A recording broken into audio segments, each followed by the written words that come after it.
Proceedings in Eden, and a proceeding out of it. Martin makes a discovery of some importance. From Mr. Moodle to Eden is an easy and natural transition. Mr. Moodle, living in the atmosphere of Miss Pecksniff's love, dwelt, if he had but known it, in a terrestrial paradise. The thriving city of Eden was also a terrestrial paradise, upon the showing of its proprietors. The beautiful Miss Pecksniff might have been poetically described as a something too good for man in his fallen and degraded state. That was exactly the character of the thriving city of Eden, as poetically heightened by Zephaniah Scadder, General Choke, and other worthies, part and parcel of the talons of that great American eagle, which is always airing itself sky high in purest ether, and never, no never, never tumbles down with draggled wings into the mud. When Mark Tapley, leaving Martin in the architectural and surveying offices, had effectually strengthened and encouraged his own spirits by the contemplation of their joint misfortunes, he proceeded with a new cheerfulness, in search of help, congratulating himself as he went along on the enviable position to which he had at last attained.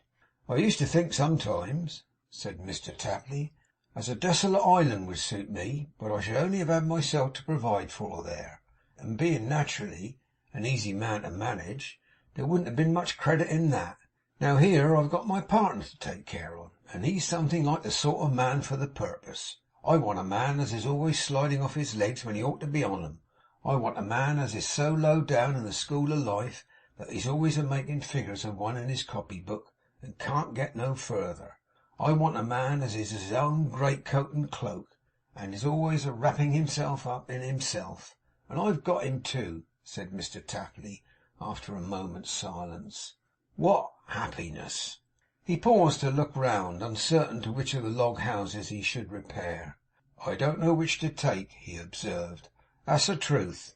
They're equally prepossessing outside, and equally commodious, no doubt, within, being fitted up with every convenience that an alligator in a state of nature could possibly require.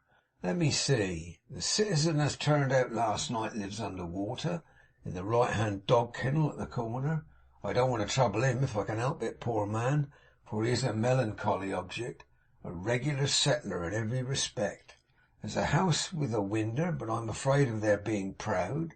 I don't know whether a door ain't too aristocratic, but here goes for the first one." He went up to the nearest cabin and knocked with his hand. Being desired to enter, he complied. "Neighbour," said Mark, "for I am a neighbour, though you don't know me, I've come a begging." "Hallo! Ha! Lo! I am a bed and dreaming." He made this exclamation on hearing his own name pronounced, and finding himself clasped about the skirts by two little boys, whose faces he had often washed, and whose suppers he had often cooked on the board of that noble and fast-sailing line of packet ship, the Screw. "My eyes is wrong," said Mark. "I don't believe 'em. That ain't my fellow passenger yonder, a nursing her little girl, who I am sorry to see is so delicate, and that ain't her husband as come to New York to fetch her, nor these," he added, looking down upon the boys, "ain't them two young shavers as was so familiar to me, though they are uncommon like 'em. That I must confess." The woman shed tears in very joy to see him. The man shook both his hands and would not let them go. The two boys hugged his legs. The sick child in the mother's arms stretched out her burning little fingers and muttered in her hoarse dry throat his well-remembered name. It was the same family, sure enough, altered by the salubrious air of Eden, but the same. "This is a new sort of morning call," said Mark, drawing a long breath. "Strikes one all of a heap. Wait a little bit. I'm a coming round fast. That'll do. These gentlemen ain't my friends. Are they on the visiting list of the house?" The inquiry referred to certain gaunt pigs who had walked in after him, and were much interested in the heels of the family. As they did not belong to the mansion, they were expelled by the two little boys. "I ain't superstitious about toads," said Mark, looking round the room, "but if you could prevail upon the two or three I see in company to step out at the same time, my young friends, I think they'd find the open air refreshing." "Not that I at all object to 'em. A very handsome animal is a toad," said Mr Tapley, sitting down upon a stool. "Very spotted, very like a particular type of old gentleman about the throat, very bright eyed, very cool, very slippy, but one sees 'em to the best advantage out of doors perhaps." While pretending with such talk as this to be perfectly at his ease, and to be the most indifferent and careless of men, Mark Tapley had an eye on all around him. The wan and meagre aspect of the family, the changed looks of the poor mother, the fevered child she held in her lap, the air of great despondency and little hope of everything, were plain to him, and made a deep impression on his mind. He saw it all as clearly and quickly as with his bodily eyes he saw the rough shelves, supported by pegs driven between the logs, of which the house was made; the flour cask in the corner, serving also for a table; the blankets, spades, and other articles against the wall; the damp that blotched the ground, or the crop of vegetable rottenness in every crevice of the hut. "How is it that you've come here?" asked the man, when their first expressions of surprise were over. "Why, we come by the steamer last night," replied Mark. "Our intention is to make our fortunes with punctuality and dispatch, and to retire upon our property as soon as ever it's realised. But how are you all? You're looking noble." "We are but sickly now," said the poor woman, bending over her child, "but we shall do better when we are seasoned to the place." There are some here, thought Mark, whose seasoning will last for ever. But he said cheerfully, "Do better, to be sure you will. We shall all do better. What we've got to do is to keep up our spirits, and be neighbourly. We shall come all right in the end, never fear. That reminds me, by the bye, that my partner's all wrong just at the present, and I looked in to beg for him. I wish you'd come up and give me your opinion of him, master." That must have been a very unreasonable request on the part of Mark Tapley, with which, in their gratitude for his kind offices on board the ship, they would not have complied instantly. The man rose to accompany him without a moment's delay. Before they went, Mark took the sick child in his arms and tried to comfort the mother, but the hand of death was on it then, he saw. They found Martin in the house, lying wrapped up in his blanket on the ground. He was to all appearance very ill indeed, and shook and shivered horribly, not as people do from cold, but in a frightful kind of spasm or convulsion that racked his whole body. Mark's friend pronounced his disease an aggravated kind of fever, accompanied with the ague, which was very common in those parts, and which he predicted would be worse tomorrow, and for many more tomorrows. He had had it himself off and on, he said, for a couple of years or so, but he was thankful that while so many he had known had died about him, he had escaped with his life. And with not too much of that, thought Mark, surveying the emaciated form. Eden for ever. They had some medicine in their chest, and this man of sad experience showed Mark how and when to administer it, and how he could best alleviate the sufferings of Martin. His attentions did not stop there, for he was backwards and forwards constantly, and rendered Mark good service in all his brisk attempts to make their situation more endurable. Hope or comfort for the future he could not bestow. The season was a sickly one, the settlement a grave. His child died that night, and Mark, keeping the secret from Martin, helped to bury it beneath a tree the next day. With all his various duties of attendance upon Martin, who became the more exacting in his claims, the worse he grew, Mark worked out of doors early and late, and with the assistance of his friend and the others, laboured to do something with their land.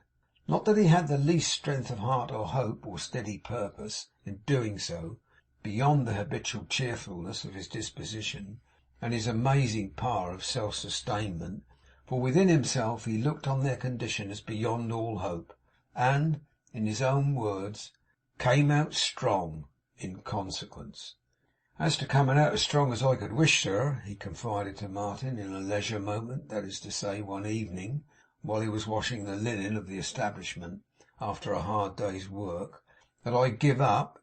It's a piece of good fortune as never is to happen to me, I see." "You would wish for circumstances stronger than these?" Martin retorted with a groan from underneath his blanket. "Why, only to see how easy it might have been stronger, sir," said Mark, "if it wasn't for the envy of that uncommon fortune of mine. which is always after me and tripping me up. The night we landed here, I thought things did look pretty jolly. I won't deny it. I thought they did look pretty jolly.' 'How do they look now?' groaned Martin. 'Ah!' said Mark. 'Ah, to be sure. That's the question. How do they look now? On the very first morning of my going out, what do? Stumble on a family I know, who are constantly assisting all of us in all sorts of ways. From that time to this. That won't do, you know. That ain't what I'd right to expect.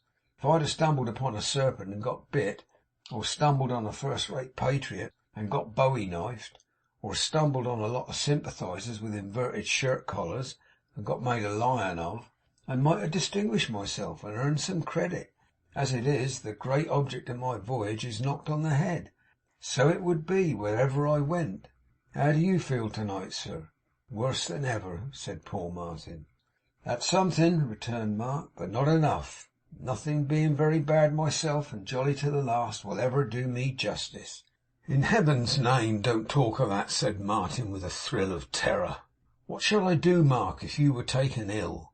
Mr Tapley's spirits appeared to be stimulated by this remark, although it was not a very flattering one. He proceeded with his washing in a brighter mood, and observed that his glass was a rising. 'There's one good thing in this place, sir,' said Mr Tapley, scrubbing away at the linen, 'as disposes me to be jolly, and that is, that it's a regular little United States in itself. There's 2 or 3 American settlers left, and they coolly comes over one, even here, sir, as if it were the wholesomest, loveliest spot in the world. But they're like the cock that went and hid himself to save his life, and was found out by the noise he made. They can't help crowing. They was born to do it, and do it they must, whatever comes of it.' Glancing from his work out at the door as he said these words, Mark's eyes encountered a lean person in a blue frock and a straw hat, with a short black pipe in his mouth, and a great hickory stick studded all over with knots in his hand, who, smoking and chewing as he came along, and spitting frequently, recorded his progress by a train of decomposed tobacco on the ground. 'Here's one on 'em!' cried Mark. 'Hannibal Chollop.' 'Don't let him in,' said Martin feebly. 'He won't want any letting in,' replied Mark. 'He'll come in, sir.' Which turned out to be quite true, for he did. His face was almost as hard and knobby as his stick, and so were his hands. His head was like an old black hearth broom. He sat down on the chest with his hat on, and crossing his legs and looking up at Mark, said, without removing his pipe, 'Well, Mr Co., and how do you get along, sir?'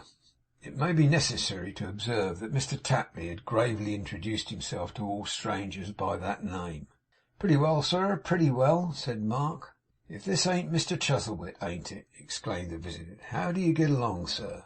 Martin shook his head and drew the blanket over it involuntarily, for he felt that Hannibal was going to spit, and his eye, as the song says, was upon him. 'You need not regard me, sir,' observed Mr Chollop complacently. 'I am fever-proof, and likewise augur.' 'Mine was a more selfish motive,' said Martin, looking out again. 'I was afraid you were going to—' 'I can calculate my distance, sir,' returned Mr Chollop, 'to an inch.' With a proof of which happy faculty he immediately favoured him. 'I require, sir,' said Hannibal, 2 foot clear in a circular direction, and can engage myself told to keep within it. I have gone 10 foot in a circular direction, but that was for a wager.' 'I hope you won it, sir,' said Mark. 'Well, sir, I realise the stakes,' said Chollop. 'Yes, sir.' He was silent for a time, during which he was actively engaged in the formation of a magic circle round the chest on which he sat. When it was completed, he began to talk again. 'How do you like our country, sir?' he inquired, looking at Martin. 'Not at all,' was the invalid's reply. Chollop continued to smoke without the least appearance of emotion, until he felt disposed to speak again. That time at length arriving, he took his pipe from his mouth and said, 'I am not surprised to hear you say so. It requires an elevation and a preparation of the intellect. The mind of man must be prepared for freedom, Mr Co.' He addressed himself to Mark, because he saw that Martin, who wished him to go, being already half mad with feverish irritation, which the droning voice of this new horror rendered almost insupportable, had closed his eyes and turned on his uneasy bed. "A little bodily preparation wouldn't be amiss either, would it, sir?" said Mark, "in the case of a blessed old swamp like this." "Do you consider this a swamp, sir?" inquired Chollop gravely. "Why, yes, sir," returned Mark. "I haven't a doubt about it myself." "The sentiment is quite European," said the Major, "and does not surprise me. What would your English millions say to such a swamp in England, sir?" "They'd say it was an uncommon nasty one, I should think," said Mark, "and that they would rather be inoculated for fever in some other way." "European," remarked Chollop, with a sardonic pity. "Quite European." And there he sat, silent and cool, as if the house were his, smoking away like a factory chimney. Mr Chollop was, of course, one of the most remarkable men in the country, but he really was a notorious person besides. He was usually described by his friends in the South and West as a splendid sample of our native raw material, sir, and was much esteemed for his devotion to rational liberty, for the better propagation whereof he usually carried a brace of revolving pistols in his coat pocket, with 7 barrels apiece. He also carried, among other trinkets, a sword stick, which he called his tickler, and a great knife, which, for he was a man of a pleasant turn of humour, he called Ripper, in allusion to its usefulness as a means of ventilating the stomach of any adversary in close contest. He had used these weapons with distinguished effect in several instances, all duly chronicled in the newspapers, and was greatly beloved for the gallant manner in which he had jobbed out the eye of one gentleman as he was in the act of knocking at his own street door. Mr Chollop was a man of a roving disposition, and in any less advanced community might have been mistaken for a violent vagabond. But his fine qualities being perfectly understood and appreciated in those regions where his lot was cast, and where he had many kindred spirits to consort with, he may be regarded as having been born under a fortunate star, which is not always the case with a man so much before the age in which he lives, preferring, with a view to the gratification of his tickling and ripping fancies, to dwell upon the outskirts of society, and in the more remote towns and cities he was in the habit of emigrating from place to place, and establishing in each some business, usually a newspaper, which he presently sold, for the most part closing the bargain by challenging, stabbing, pistoling, or gouging the new editor before he had quite taken possession of the property. He had come to Eden on a speculation of this kind, but had abandoned it, and was about to leave. He always introduced himself to strangers as a worshipper of freedom, was the constant advocate of lynch law and slavery, and invariably recommended, both in print and speech, the tarring and feathering of any unpopular person who differed from himself. He called this planting the standard of civilization in the wilder gardens of my country. There is little doubt that Chollop would have planted this standard in Eden at Mark's expense, in return for his plainness of speech, for the genuine freedom is dumb save when she vaunts herself, but for the utter desolation and decay prevailing in the settlement, and his own approaching departure from it. As it was, he contented himself with showing Mark one of the revolving pistols, and asking him what he thought of that weapon. "It ain't long since I shot a man down with that, sir, in the state of Illinois," observed Chollop. "Did you indeed?" said Mark, without the smallest agitation. "Very free of you, and very independent." "I shot him down, sir," pursued Chollop, "for asserting in the Spartan Portico, a tri-weekly journal, that the ancient Athenians went ahead of the present Locofoco ticket." "And what's that?" asked Mark. "European not to know," said Chollop, smoking placidly. "European quite." After a short devotion to the interests of the magic circle, he resumed the conversation by observing, "You won't half feel yourself at home in Eden now?" "No," said Mark, "I don't." "You miss the imposts of your country. You miss the house dues," observed Chollop. "And the houses rather," said Mark. "No window dues here, sir," observed Chollop. "And no windows to put 'em on," said Mark. "No stakes, no dungeons, no blocks, no racks, no scaffolds, no thumbscrews, no pikes, no pillories," said Chollop. Nothing but revolvers and bowie knives, returned Mark. And what are they? Not worth mentioning. The man who had met them on the night of their arrival came crawling up at this juncture and looked in at the door. Well, sir, said Chollop, how do you get along? He had considerable difficulty in getting along at all, and said as much in reply. Mr. Cole and me, sir, observed Chollop, are disputating a piece. He ought to be slicked up pretty smart to disputate between the old world and the new, I do expect. Well, returned the miserable Shadow, so he had.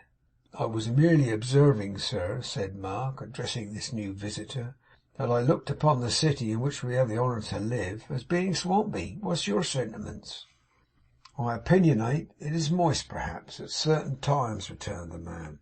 But not as moist as England, sir, cried Chollop, with a fierce expression on his face. No, no. Oh, no. Oh, not as moist as England, let alone its institutions, said the man. I should hope there ain't a swamp in all Ameriky as don't whip that small island into mush and molasses, observed Chollop decisively. You bought slick, straight, and right away of Scadder, sir, said Mark. He answered in the affirmative. Mr. Chollop winked at the other citizen. Scadder is a smart man, sir. He is a rising man. He is a man as will come upwards, right side up, sir. Mr. Chollop winked again at the other citizen. He should have his right side very high up if I had my way, said Mark. As high up as the top of a good tall gallows, perhaps. Mr. Chollop was so delighted at the smartness of his excellent countryman having been too much for the Britisher, and at the Britishers resenting it, that he could contain himself no longer, and broke forth in a shout of delight. But the strangest exposition of this ruling passion was in the other, the pestilence-stricken, broken, miserable shadow of a man who derived so much entertainment from the circumstance that he seemed to forget his own ruin in thinking of it, and laughed outright when he said that Scadder was a smart man, and had drawed a lot of British capital that way, as sure as sun-up.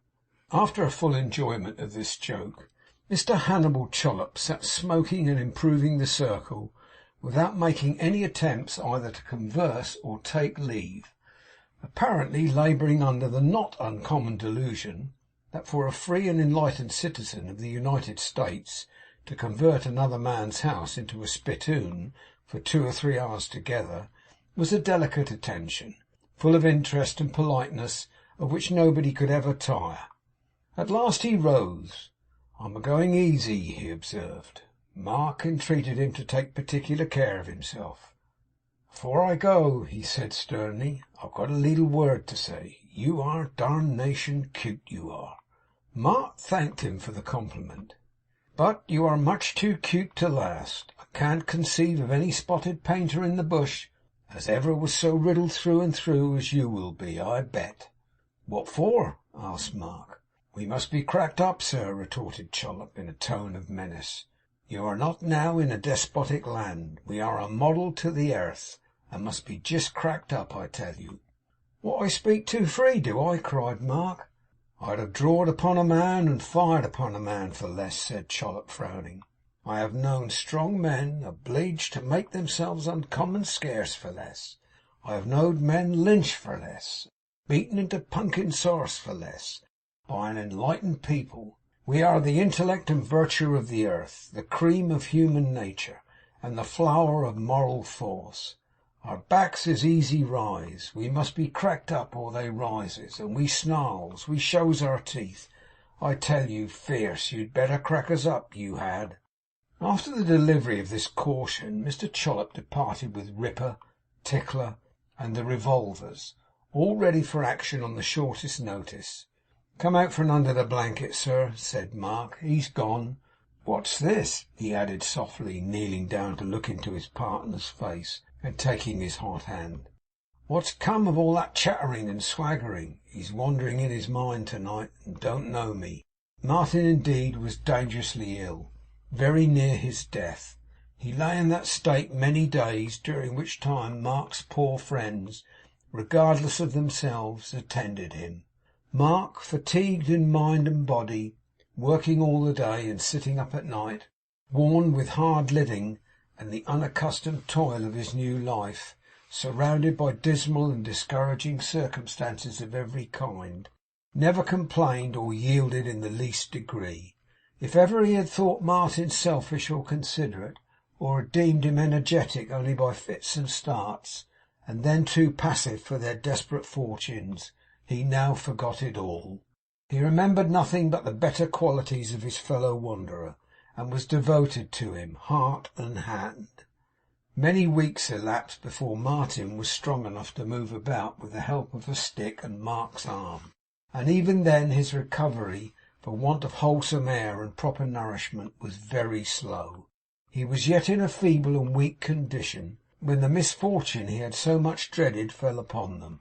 Mark was taken ill. Mark fought against it, but the malady fought harder, and his efforts were in vain. "Floored for the present, sir," he said one morning, sinking back upon his bed, "but jolly." Floored indeed, and by a heavy blow, as any one but Martin might have known beforehand. If Mark's friends had been kind to Martin, and they had been, very, they were 20 times kinder to Mark. And now it was Martin's turn to work, and sit beside the bed and watch, and listen through the long, long nights to every sound in the gloomy wilderness, and hear poor Mr. Tapley, in his wandering fancy, playing skittles in the Dragon, making love remonstrances to Mrs. Lupin, getting his sea legs on board the Screw, travelling with old Tom Pinch on English roads, and burning stumps of trees in Eden, all at once. But whenever Martin gave him drink or medicine, or tended him in any way, or came into the house, returning from some drudgery without, the patient Mr. Tapley brightened up and cried, "I'm jolly, sir, I'm jolly." Now when Martin began to think of this, and to look at Mark as he lay there, never reproaching him by so much as an expression of regret, never murmuring, always striving to be manful and staunch, he began to think, how was it that this man, who had so few advantages, was so much better than he who had so many, and attendance upon a sick bed, but especially the sick bed of one whom we have been accustomed to see in full activity and vigour, being a great breeder of reflection. He began to ask himself in what they differed. He was assisted in coming to a conclusion on this head by the frequent presence of Mark's friend, their fellow passenger across the ocean, which suggested to him that in regard to having aided her, for example, they had differed very much.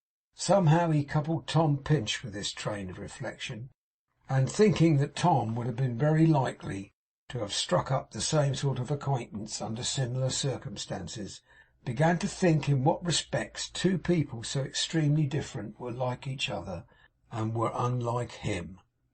At first sight there was nothing very distressing in these meditations, but they did undoubtedly distress him for all that. Martin's nature was a frank and generous one, but he had been bred up in his grandfather's house, and it will usually be found that the meaner domestic vices propagate themselves to be their own antagonists. Selfishness does this especially. So do suspicion, cunning, stealth, and covetous propensities. Martin had unconsciously reasoned as a child, my guardian takes so much thought of himself, that unless I do the like by myself, I shall be forgotten. So he had grown selfish. But he had never known it. If any one had taxed him with the vice, he would have indignantly repelled the accusation, and conceived himself unworthily aspersed. He would never have known it, but that being newly risen from a bed of dangerous sickness, to watch by such another couch, he felt how nearly self had dropped into the grave, and what a poor dependent, miserable thing it was. It was natural for him to reflect (he had had months to do it in) upon his own escape and Mark's extremity. This led him to consider which of them could be the better spared, and why. Then the curtain slowly rose a very little way, and self was shown below.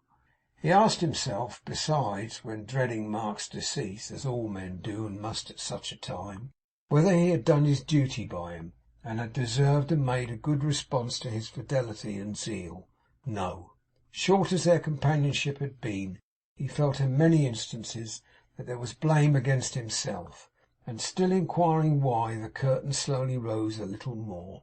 Self, self, self, dilated on the scene. It was not long before he fixed the knowledge of himself so firmly in his mind that he could thoroughly discern the truth. But in the hideous solitude of that most hideous place, with hope so far removed, ambition quenched, and death beside him rattling at the very door, reflection came as in a plague-beleaguered town. And so he felt and knew the failing of his life, and saw distinctly what an ugly spot it was. Eden was a hard school to learn so hard a lesson in, but there were teachers in the swamp and thicket and the pestilential air who had a searching method of their own. He made a solemn resolution that when his strength returned he would not dispute the point or resist the conviction, but would look upon it as an established fact, that selfishness was in his breast and must be rooted out. He was so doubtful, and with justice, of his own character, that he determined not to say one word of vain regret or good resolve to Mark, but steadily to keep his purpose before his own eyes solely. And there was not a jot of pride in this, nothing but humility and steadfastness, the best armour he could wear. So low had Eden brought him down, so high had Eden raised him up. After a long and lingering illness, in certain forlorn stages of which, when too far gone to speak, he had feebly written "Jolly" on a slate. Mark showed some symptoms of returning health. They came and went and flickered for a time, but he began to mend at last decidedly, and after that continued to improve from day to day. As soon as he was well enough to talk without fatigue, Martin consulted him upon a project he had in his mind, and which a few months back he would have carried into execution without troubling anybody's head but his own. "Ours is a desperate case," said Martin, plainly. "The place is deserted. Its failure must have become known, and selling what we have bought to anyone for anything is hopeless, even if it were honest. We left home on a mad enterprise, and have failed. The only hope left us, the only one end for which we now have to try, is to quit this settlement for ever, and get back to England. Anyhow, by any means, only to get back there, Mark." "That's all, sir," returned Mr Tapley, with significant stress upon the word "only that." "Now, upon this side of the water," said Martin, "we have but one friend who can help us, and that is Mr Bevan." "I thought of him when you was ill," said Mark.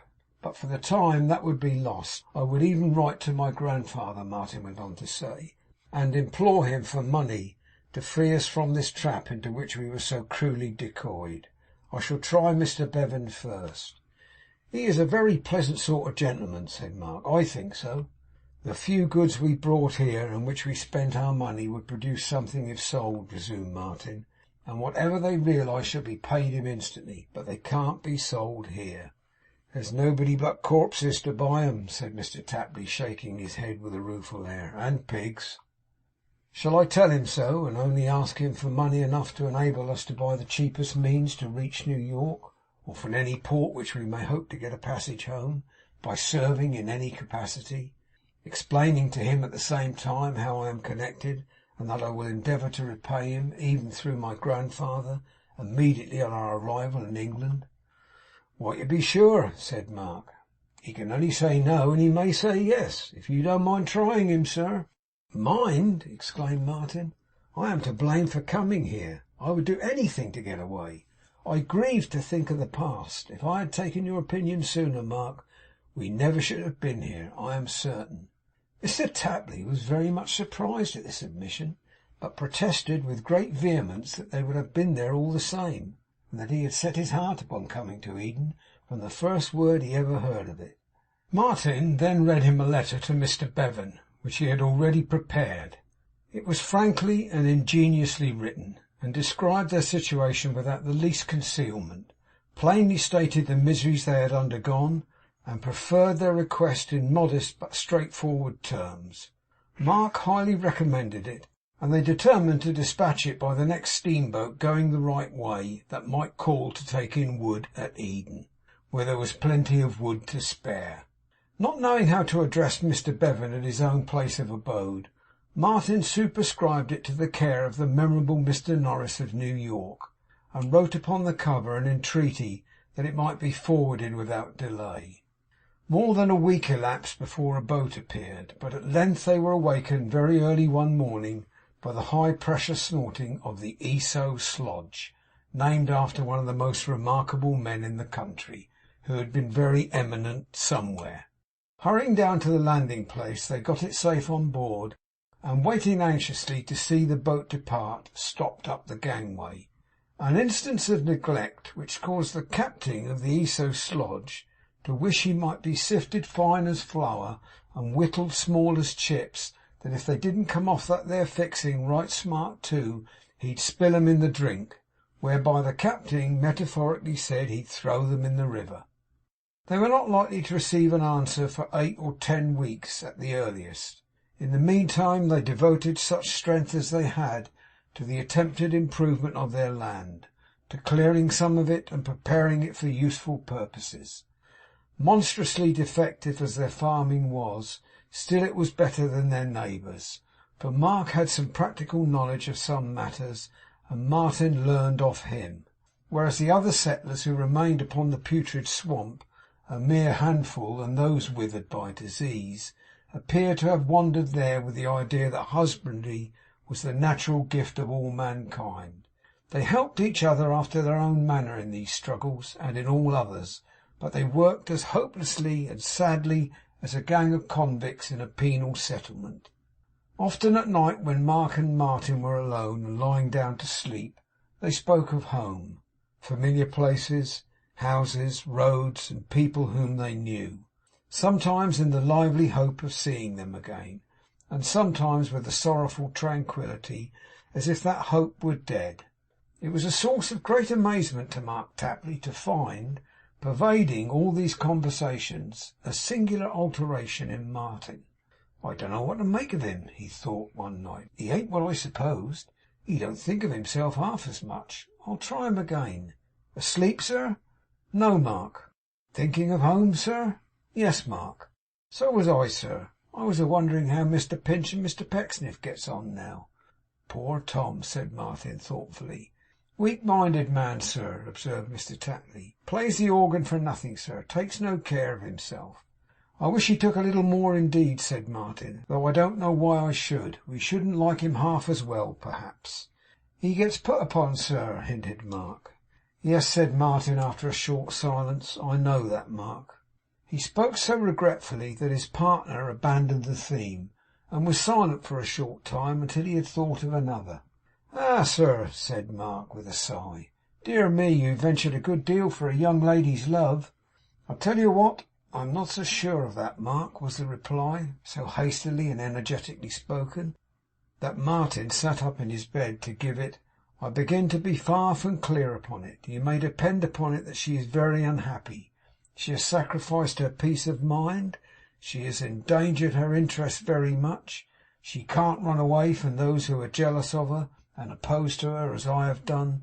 She has to endure, Mark, to endure without the possibility of action. Poor girl! I begin to think she has more to bear than I ever had. 'Pon my soul, I do." Mr Tapley opened his eyes wide in the dark, but did not interrupt.